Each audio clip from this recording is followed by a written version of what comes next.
Hello, Catholic Life. My name is Triana Andino. I am a junior philosophy and history double major here at UD.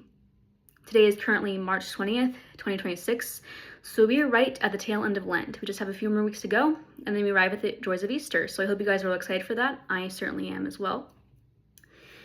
But I know at the same time, this time can be a little bit challenging because it feels like we've been in Lent for a long time. We've been denying ourselves for so long, and it feels like we have nothing left to give. But this is not true. We have a lot more to give, and I will show you how and why. And I thought, who better to inspire us during this time than to look at the lives of the saints? So I want to reflect on a movie I saw this past Christmas break called Triumph of the Heart. This movie follows the last 2 weeks of the lives of St. Maximilian Kolbe and the other 9 men in the bunker with him. Now, if you haven't heard of St. Maximilian Kolbe before, you're living under a rock if you're Catholic.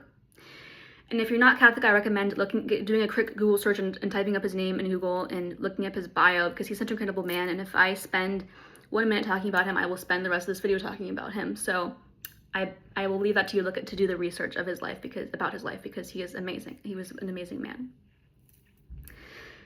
So I just wanted to take a few scenes out of that movie and reflect on them because a few of them were especially powerful and connect back to Lent in a significant and cool way.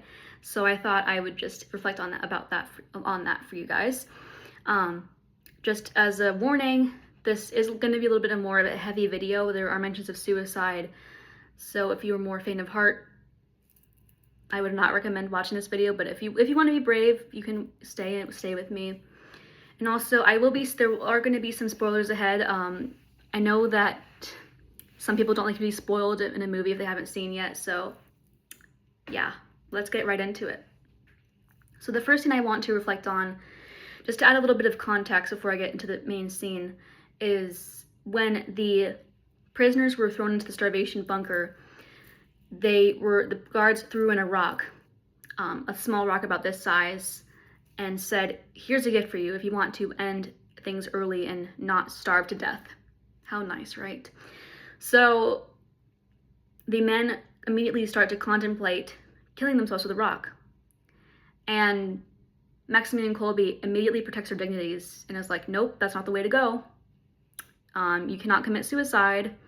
And the men hate him for this initially. They're like, why are you telling us what to do? You can't tell us what to do. You're just a priest. But eventually they respect him, and we'll get more into that later. But the main thing is that later in the film, Albert, who is one of the prisoners in the bunker with Maximilian Kolbe, he starts to think about the lover he left behind when he left for war, because he was a prisoner of war. That was why he was in the bunker, or in Auschwitz in the first place. And he was just deep in despair, and he got the rock and started to slit his wrist with it. And Maximilian Kolbe woke up immediately and started to wrestle the rock out of his hand and says, "Albert, you must finish the race." And I thought that was such a beautiful line because it applies to right now in Lent, the place where we are right now in Lent. We are tired. We are tired of denying ourselves. We just feel like we have no more left to give. And we don't want to finish the race. We want to ring the bell. We want to collapse on the sidelines. But Maximilian Kolbe is telling us to finish the race. And I think that is advice we need to heed and follow. Because, yeah, it's not just about racing in this life. It's about racing in Lent and to give it your all and to cross the finish line strong. You can collapse over the finish line if you want, but you have to at least cross the finish line.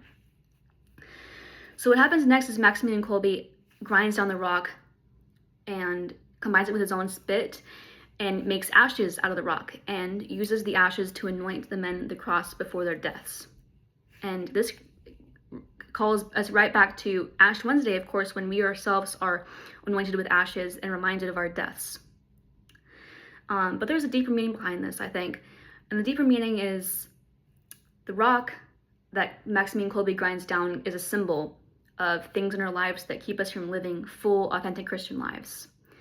So whether that be stress, whether that be your own negative thoughts, whether that be scrupulosity, whether that be blah, blah, blah, blah, blah, we need to have to grind it down, just as Maximilian Kolbe did, and make ashes out of it. So it's so powerful because he takes this device that was meant for suicide and turns it into a cross, which is the symbol of our salvation. It was just very powerful. So I just want you to think about the only rocks in your life and how you can grind them down, combine them with your own spit, with your own humanity, and conquer them and make them into the cross, a sign of victory. So the last scene in the film, it gets very devastating because the men slowly die one by one, and they're not dying quickly, they are dying very slow deaths, and it's painful to watch.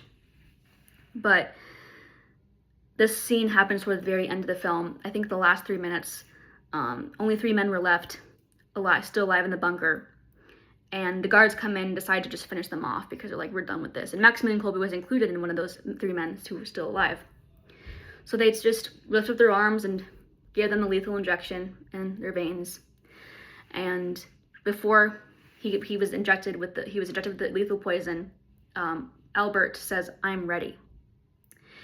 That line made me cry, as every single other scene in this movie did, because it was just so beautiful, and it reminds me of Mary's fiat. Of course, when Mary said yes to the angel Gabriel and to God, who asked to enter her womb so that salvation may come to the world.